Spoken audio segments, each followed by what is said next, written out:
Bienvenue à votre émission Coffre aux idées. Nous continuons nos études sur le thème Au-delà de la mort. Aujourd'hui, nous allons découvrir une histoire fascinante dans la parole de Dieu. Une histoire doit vraiment nous interpeller. Les morts reviennent-ils vraiment pour nous parler, nous raconter, nous guider, ou ils dorment d'un profond sommeil? Nous allons discuter avec Evie et Cassandra et Evie nous fera la prière. Mon Dieu, nous te remercions pour ce moment d'étude que tu nous permets d'avoir. Permets-nous de pouvoir comprendre ce que tu veux nous dire. Au nom de Jésus, pour ta gloire. Amen. Amen. Cette semaine, nous voyons l'histoire de Saül. Le roi a été nommé par, je dirais, le peuple. Volontairement, je dis par le peuple, parce que c'est le peuple qui réclamait un roi parce qu'il voulait ressembler aux autres. Et Dieu a répondu à cette demande.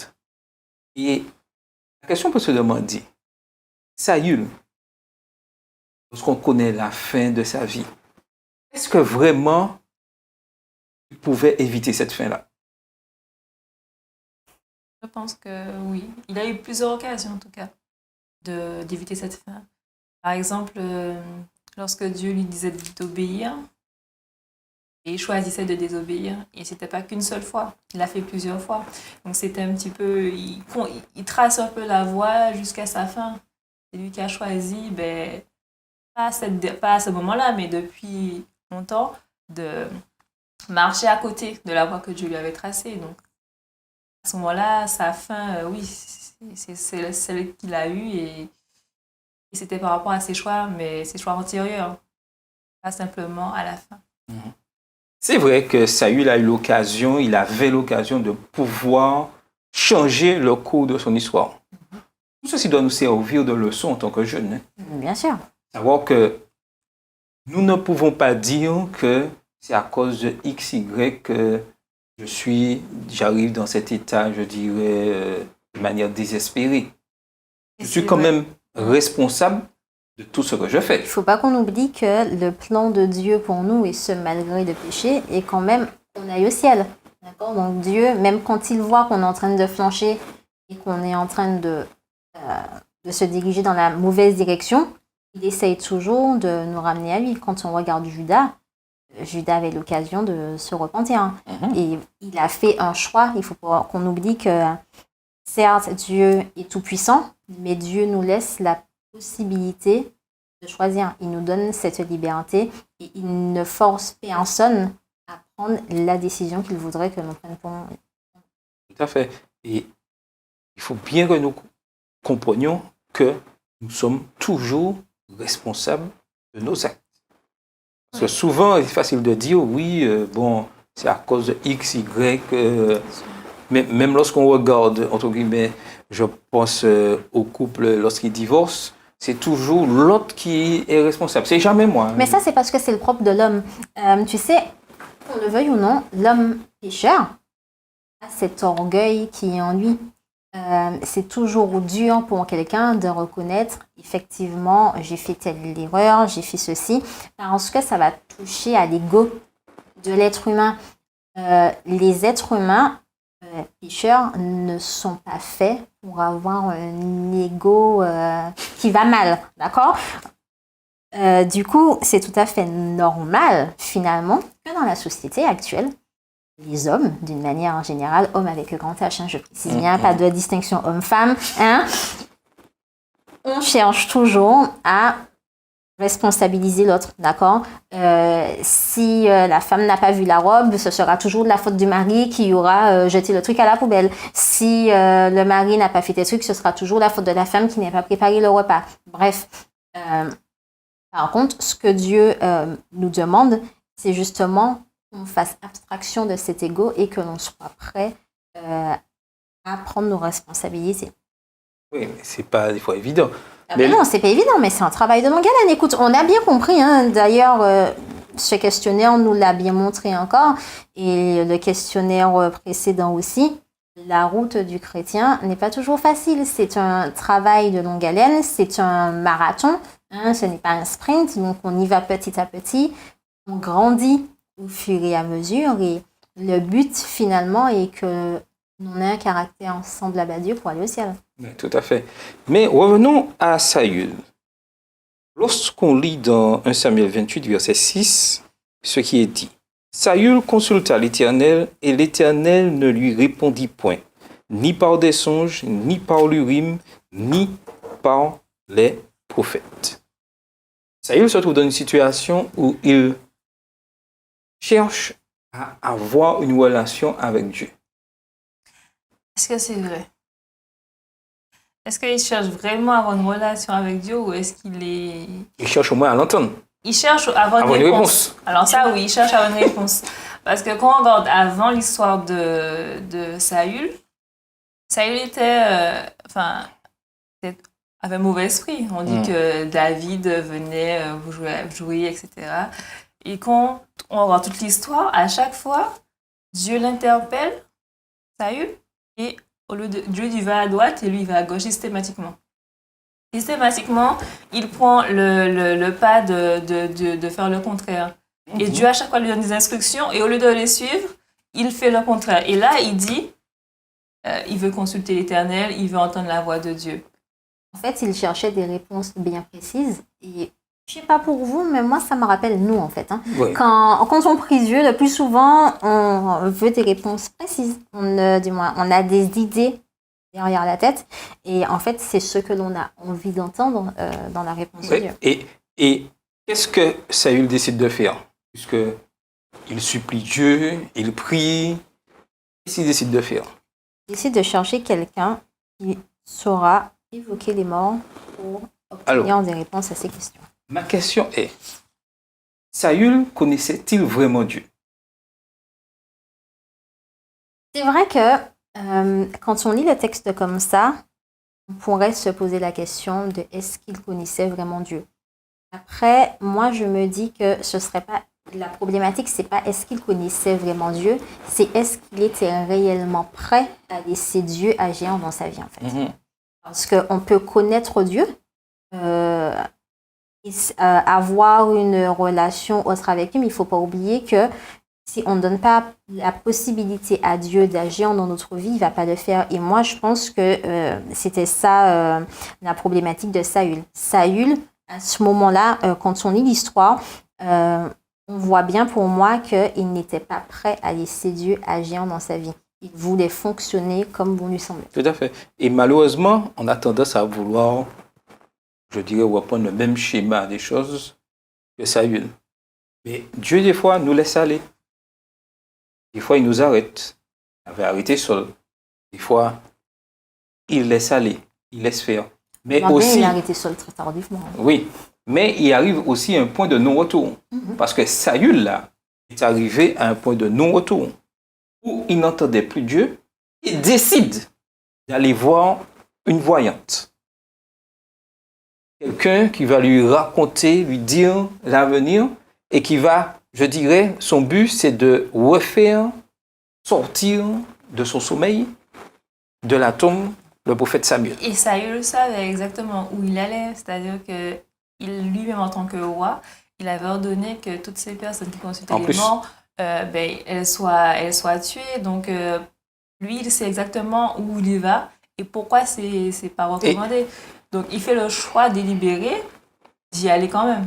Et il y a quelque chose où lorsque la femme répond à Saül, lui dit c'est interdit tout ça, Saül répond, lui jura par l'Éternel en disant l'Éternel est vivant, il ne t'arrivera point de mal pour cela. Il prend l'Éternel au mot pour justifier ce qu'il va faire. Et c'est là que ça devient dangereux, finalement. Tout à fait. C'est là que ça devient dangereux parce que mélanger Dieu, d'accord, il ne faut pas qu'on oublie qui est Dieu dans cette histoire. Mélanger Dieu à quelque chose de, si je puis dire, qui finalement devient satanique. Parce que là, on voit bien que Saül, en fait, prend la direction du mal, d'accord, donc de tout ce qui est en rapport avec Satan. Il est en train d'essayer de confondre le bien et le mal. Tout à fait. Bizarrement, pas bizarrement, mais finalement, si on regarde bien, en fait, il est tout simplement en train de reproduire le travail de Satan mais à une autre échelle Tout à fait. que maintenant, et du moins qu'avant, du moins que lorsque dans le ciel. Mais finalement, à l'heure actuelle, il y a beaucoup de personnes sur Terre qui cherchent à reproduire la même chose. La même chose, malheureusement. Mais remarquez bien que Saül n'arrive pas comme ça là. Rappelez-vous ce qui s'est passé quelque temps avant. Lorsque Dieu avait dit, tu extermineras tous les animaux, tous les biens. Qu'est-ce que Saül avait fait? Mais Saül, en fait, c'est quelqu'un qui fait ce qui lui semble bon. C'est-à-dire que Dieu lui dit, bon, Saül, il faut exterminer tout le monde. Et lui dit, mais non, Seigneur, en fait, tu vois les animaux, ils sont nombreux, ils n'ont rien fait, les petites femmes, les enfants, enfin... T'imagines, tu fais tout ça, c'est une grande perte. J'ai compassion d'eux, Seigneur, comme si qu'il a plus compassion des personnes que Dieu lui Saül cherche son propre intérêt. Oui, attends, et pour justifier ça, il dit qu'il va prendre les meilleurs pour faire des offrandes. Hein? Pour faire des offrandes, c'est-à-dire qu'en fait... Offrandes. Mais en fait, grâce à Dieu, c'est ce que tu demandes. En fait, c'est même pas ça. En fait, Saül est tout simplement en train de tromper Dieu. Il essaye de tromper Dieu devant les hommes. Par contre, ce que Saül a oublié, c'est que nul ne peut tromper Dieu. On va pouvoir, entre guillemets, tromper Dieu devant les hommes, mais on ne va pas tromper Dieu en lui-même parce que Dieu connaît notre cœur. Donc, je pense que de toutes les manières, Dieu le savait parce que Dieu est omniscient, omnipotent, omniprésent. Dieu connaissait le cœur de Saül et je pense que pourquoi Dieu a permis que Saül aille aussi loin, c'est parce que jusqu'à la fin, Dieu a espéré que Saül puisse reconnaître en fait ses erreurs et puisse reprendre un bon chemin. Tout à fait.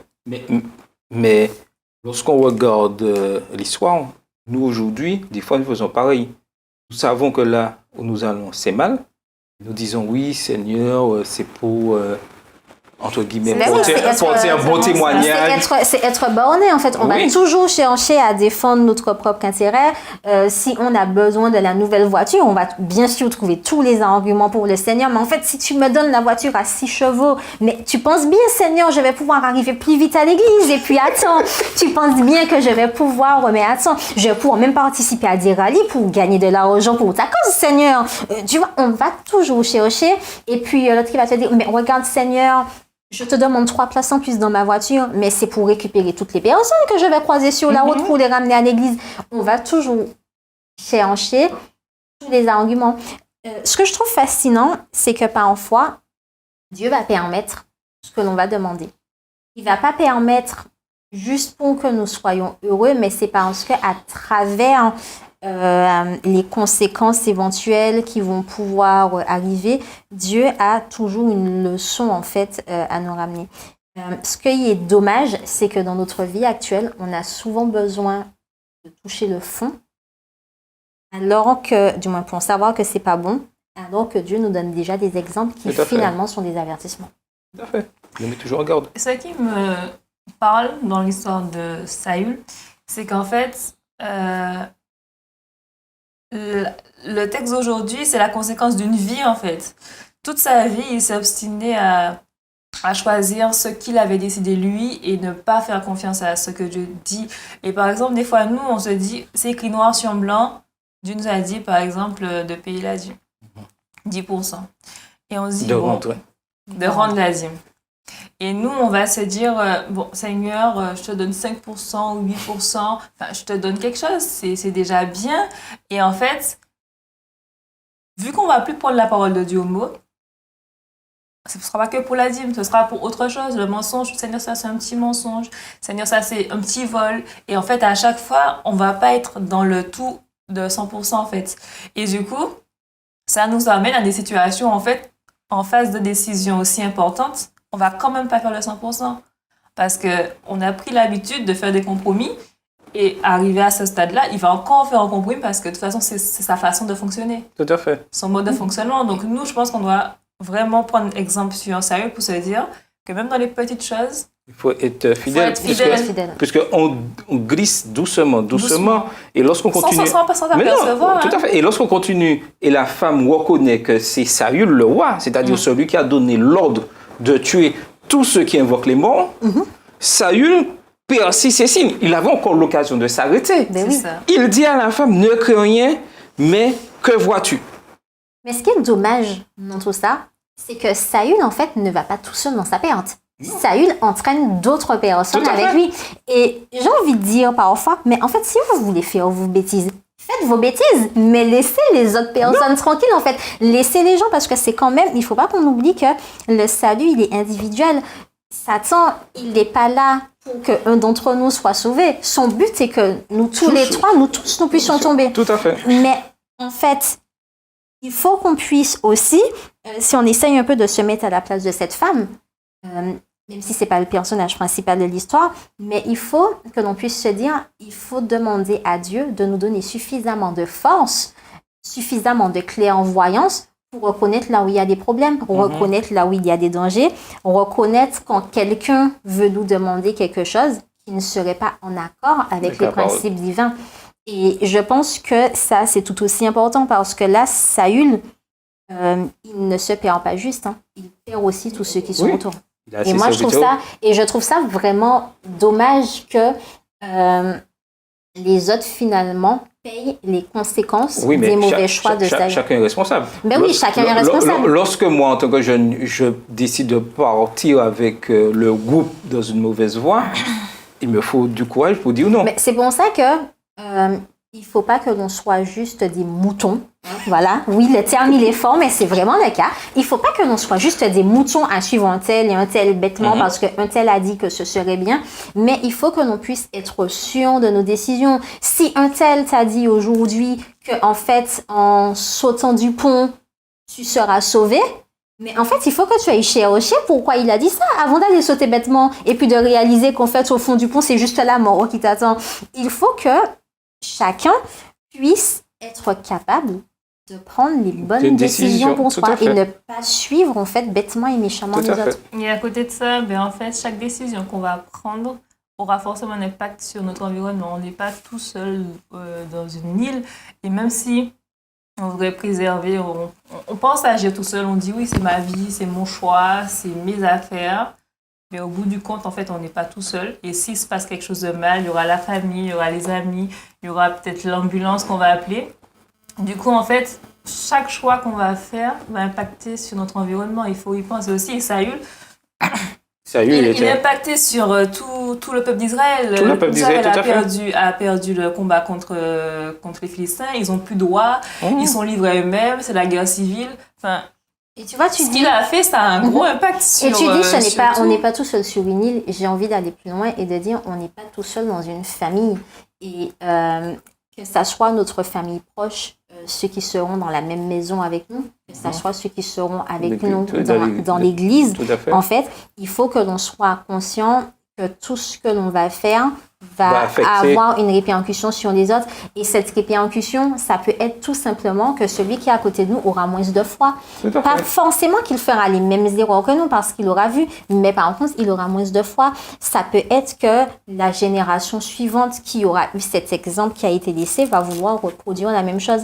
Et je pense qu'il ne faut pas que l'on sous-estime notre pouvoir en tant que jeunes. D'influence. C'est pas parce que nous sommes jeunes que l'on va faire des choses, de se dire, ah oui, mais on est jeune, on a le droit de faire des erreurs. Il faut pas oublier que même les plus jeunes, en fait, que nous regardent de la même manière qu'un jour, on a regardé ces jeunes de 18 ans, qu'on a regardé ces jeunes de 20 ans, quand nous, on avait 10 ans ou qu'on était plus jeunes, et qu'on disait, ah mais tiens, regarde, il fait telle chose, il fait telle autre chose.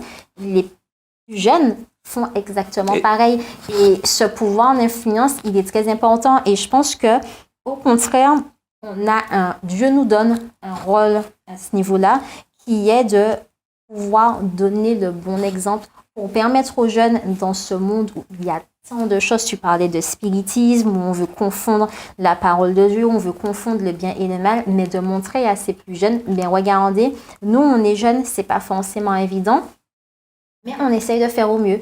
On essaye de demander à Dieu le discernement. Et je pense que c'est comme ça que la famille de Dieu va pouvoir grandir. Tout à fait. Ce que tu dis est juste. Il est important de comprendre que nous avons, quel que soit notre niveau, de l'influence sur ceux qui nous entourent. Et c'est vrai. Et quel que soit l'endroit où nous vivons, surtout à l'église, il est important de comprendre que cette influence va agir en bien ou en mal. Quoi que nous fassions. Des fois, on entend dire, c'est ma vie, je fais ce que je veux. Mais pas notre vie, c'est la vie que Dieu nous a donnée. Tout à fait. Mais cela aura toujours un impact sur le reste. Quoi que je fasse, on doit tout faire pour que ça soit positif. Mais revenons à... Mais juste, je Oui, voulais vas-y. rajouter quelque chose. Il ne faut pas que l'on reste marqué. Il y a certainement des jeunes qui ont eu de mauvaises expériences de leurs parents. Il ne faut pas que l'on reste marqué par ce qui s'est passé dans notre famille. Ce n'est pas parce que nos parents ont fini de telle et telle manière ou ont fait telle et telle erreur que nous, en fait, on doit forcément reproduire la même chose. Bien au contraire, il faut que l'on puisse demander à Dieu de nous donner cette maturité d'esprit, de tirer, en fait, le bon et le mauvais, que ça soit de l'exemple de nos parents, que ça soit des bons ou des mauvais exemples. Tout à fait. Et ça, c'est très important. Mais continuons notre histoire de Saül et on va entrer... Tout ça, c'est pour montrer que on n'arrive pas à ce stade où Saül est arrivé, du spiritisme, comme ça, du jour au lendemain. Satan a déjà fait un travail depuis longtemps en Saül et Saül arrive là. Et remarquez bien, lorsque le texte dit, et Saül qui demande à la femme qu'est-ce qu'elle voit, elle répond, c'est un vieillard qui monte et il est enveloppé de manteau. Et le texte dit, Saül comprit que c'était Samuel. Mais à aucun moment, on n'a dit que c'était Samuel. Pour montrer comment l'ennemi de nos âmes, par rapport à ce que nous voulons croire, peut nous faire croire n'importe quoi. Parce que là, Satan fait croire à Saül que ce qui monte là, c'est Samuel. Et le comble de l'histoire, le personnage qui arrive là parle et dit « Pourquoi m'as-tu troublé en me faisant monter ?» Sachant que nous savons que la mort est un sommeil. Donc, Saül est doublement coupable. Et Saül entre dans la conversation, je suis en grande détresse, etc. Et le personnage dit, de Samuel, dit, pourquoi donc me consultes-tu, puisque l'Éternel s'est retiré de toi et qu'il est devenu ton ennemi. Il savait ça, hein? Regarde, ça c'est vraiment ça c'est une vérité, hein? Oui. C'est une vérité, c'est-à-dire que Satan savait Attends, mais le comble de l'histoire, il n'a pas menti. Mais c'est Ben ça, non, Mais c'est la vérité. il a dit la Mais vérité. je vous ai bien dit, le but de Satan est de nous aider à confondre le bien et le mal. Et d'ailleurs, c'est quelque chose que tu vois dans la vie de tous les jours. Quand on donne à des noms de séries que je ne citerai pas, hein, d'accord? Des noms qui initialement ne sont pas forcément bons, mais pour montrer qu'en fait que c'est quand même le bien. Tout à fait. D'accord? Quand dans les musiques, on va mélanger le bien et le mal, ou qu'on va justifier le mal par des choses bien, ou qu'on va citer Dieu dans toutes sortes de musiques, mais en fait, juste pour dire que c'est de Dieu que l'on parle, donc Oui, c'est tout à une bonne fait. chose. C'est une Mais bonne en chose. fait, ça, là, on a un exemple, j'ai envie de dire, qui est frappant. Dès que tu lis l'histoire, tu comprends tout de suite, en fait, où est le spiritisme. Mais il faut qu'on soit conscient que dans la vie de tous les jours, le spiritisme, il est beaucoup plus subtil que ça. Tout à fait. Le spiritisme, ça passe par toutes les musiques qu'on va écouter, où on va essayer de mélanger le bien et le mal. Ça va passer par par les jeux vidéo, où on va te faire croire que tu es quelqu'un, ce n'est pas grave. Ça passe par tous ces moments, finalement, où on essaye de nous tromper, ou Satan essaye de nous tromper. Tout à Et fait. il faut que l'on soit d'autant plus vigilant. Tout à fait, parce que, comme je le disais tout à l'heure, Saül n'arrive pas là par hasard. Mais non. Il a cultivé ça. Et comme tu parlais des jeux vidéo et des choses que nous voyons, au fur et à mesure, entre. Et je donne un exemple typique aujourd'hui dans la société. Il y a environ 30 ans, 40 ans, il n'y avait pas une image à la télé d'un homme qui embrasse un homme. S'il y avait ça, tout le monde était offusqué. Un affront. Et au fur et à mesure, on a fait ça entrer à la télévision. Et aujourd'hui, on est presque arrivé au stade que ce sont les hétéros qui ont des problèmes. Voilà, il y a ce verset qui me vient en tête où qui nous dit que notre adversaire rôde comme un lion rugissant, en fait. Et c'est vrai que ma mère me répète tout le temps, il faut prier parce qu'on ne sait pas ce qui se passe autour de nous. Qu'il faut prier parce que constamment, Dieu est en train de combattre pour nous, que les anges sont en train de combattre pour nous. Et je pense qu'il faut qu'on arrête de penser que tout ça, ce sont des choses abstraites. Cette histoire, elle est bien là pour nous montrer, et même quand on voit tout ce qui se passe dans ce monde, que ce sont des choses qui sont véridiques et qui sont d'autant plus de notre temps où Satan veut réellement nous perdre parce qu'il sent que la fin est proche. Parce que lorsqu'on regarde l'histoire, tout ce que le personnage raconte est vrai. La seule erreur, c'est que c'est un mort au réveil, pour dire une vérité. Et à qui on parle. Et à qui on parle. Et la Bible dit que la mort, c'est un sommeil. Il est impossible que mort revienne à la vie comme ça. Devant les choses, c'est quelque chose que l'on va voir, mais tout bêtement et méchamment appris aux enfants. Oui. Dans les histoires, tu sais, dans tous les films, là, machin, on va toujours dire, si un tel est mort, mais regarde l'étoile là-haut, tu peux parler, l'étoile, tu regardes. Immortalité de l'âme. Voilà. Et en fait, c'est quelque chose que l'on apprend dès le plus jeune âge aux enfants. Donc, il n'est jamais trop tard, si c'est ce que l'on a pensé, si on a cru à un moment donné pour ne plus le croire. Mais il faut effectivement arriver à le comprendre et être conscient de toutes ces choses autour de nous. Une manière de contrecarrer tout ce qu'on reçoit de manière, je dirais, négative du spiritisme, c'est de passer du temps dans l'étude de la parole de Dieu. En demandant à Dieu, finalement, à ce que l'on disait au début de cette leçon, il faut que chacun prenne ses responsabilités. Je pense que Dieu nous donne suffisamment d'éléments pour nous rappeler que la fin des temps, elle est proche. Dieu nous dit suffisamment dans la Bible qu'il faut que l'on puisse étudier sa parole.